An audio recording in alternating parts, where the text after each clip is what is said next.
TV can make us laugh, it can make us cry, but it also has the power to make us think and maybe even change our minds. In the new Amazon series Transparent, a man, the patriarch of his family named Mort, transitions into Mara, a female. And viewers are taken through a story of struggle, acceptance, and ultimately love. Joining me now is Amy Landecker, who's back for season 3 on the show. Good morning.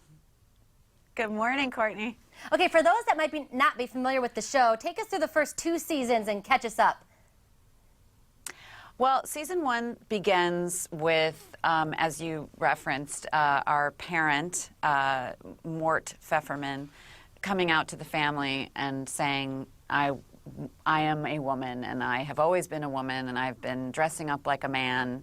I feel like I need to be authentic in the world as a woman.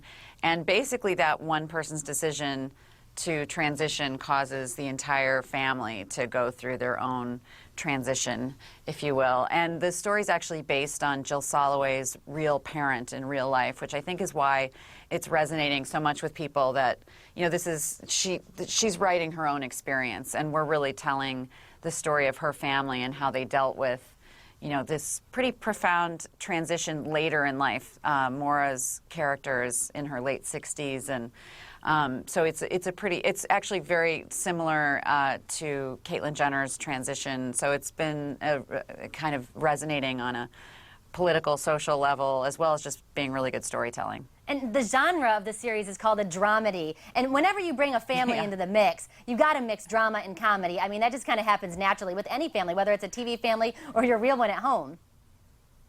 So true. Jimmy Kimmel at the Emmys said it was born a drama, but identifies as a comedy, and we all laughed very much. It's very true.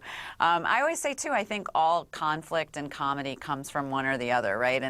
And so it makes sense that we're sort of moving in a direction of those things meeting each other in storytelling on TV. And I don't think people care so much about separating them and putting them in boxes. A lot of shows now are kind of blending those categories. So, speaking of the Emmys, I mean, Jeffrey Tambor just had a big win there playing Mara. I know, it's really exciting. It's the second year that he's won. I think he's also won the SAG Award, the Golden Globe Award. I kind of did know, people often ask me if I knew that the show was going to be such a big hit, and I certainly, was surprised how much it's being embraced on in such a general, large scope. But I knew that Jeffrey Tambor's performance, I actually told him at the very first table read that he was going to win the Emmy the following year, and I was right.